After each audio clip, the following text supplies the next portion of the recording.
So exciting news, we've got an England A squad out for the Portugal game on the 25th at Leicester. Go along and watch, I think it's going to be a cracker. Portugal, a very good team, very positive, and so much talent in this England A squad. I think you've got to give credit to Borthwick for bringing this England A back, because it's a good concept that bridges the gap between under-20s and the seniors, which sometimes players can get a bit lost in. So maybe like an under-23s team that you get in some places. So let's go through this squad, talk about some of the players, and I'll say the team that I'd like to see against Portugal. But hopefully we'll be seeing some of these players coming in this year, next year, the year after.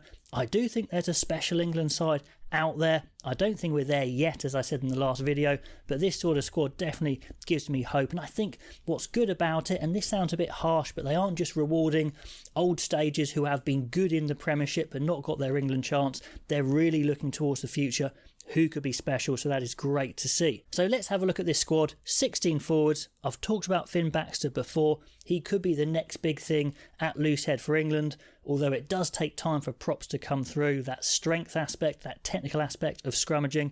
So great to see him in this squad. Hopefully he gets a game, hopefully a start. I'll get into that in a minute. Blamai's been in and around England for quite a while now. He's very athletic, and the hookers they've gone for, Blamai and Riley, very athletic hookers.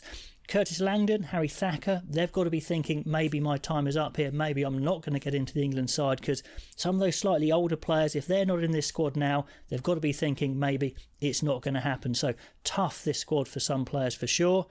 Then we've got Haffer, Tarek Haffer, the 22-year-old loosehead from Northampton. Plenty of you guys have been telling me about him, so let's see how those two go. Two very exciting looseheads. And yeah, the props as well, generally they've gone for the younger props, the younger second rows, a definite theme in this squad, and I think that is the way to go. Like I said, a kind of under-23s type team. Sam Riley, I watched him for England under-20s a couple of years ago, talked about him then. Very, very exciting, super explosive.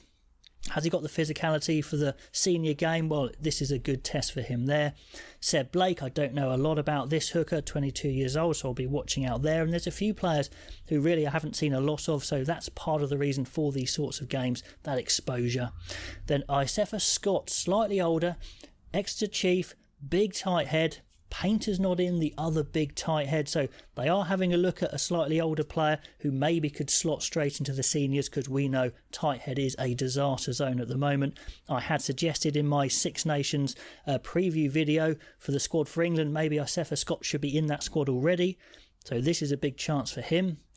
Plenty of comments from you guys about James Harper, another exciting tight head for Sale Sharks, and we need to look as many of those as possible. Proper prop idol, I think, at the moment. Ezekwe's been around for a long time, but only 11 caps. Is he that top level second row? Not sure.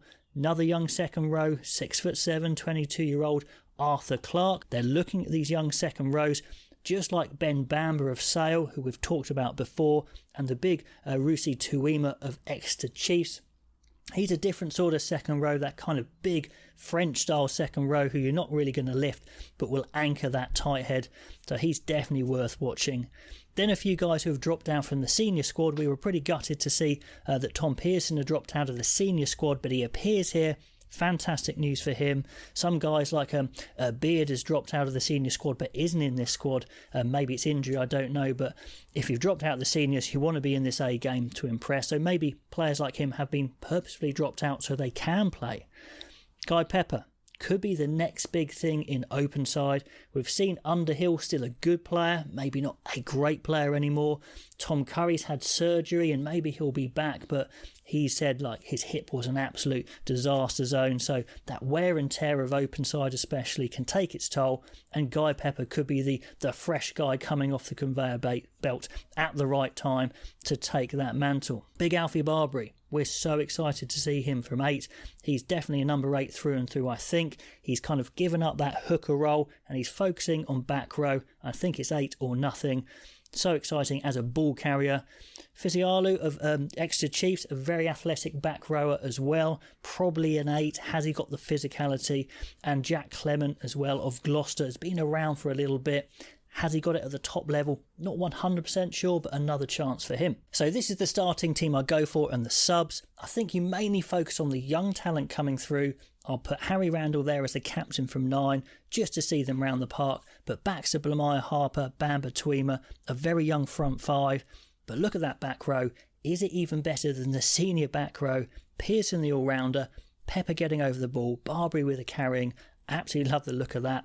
And look in the centres as well. England are lacking power in their centres at the moment, but Hartley and Massey White, that's an exciting combo. Can Collins and Murley get on the ball? Young Charlie Axon, I think, like I said, is the next talent at 10. And Josh Hodge is a class player. So let me know if you're as excited about this A-side as I am. I'm definitely going to be watching. Get yourself down there if you can. Comments on all these players down below. Who made it? Who missed out? Love to know what you think. And I'll catch you next time.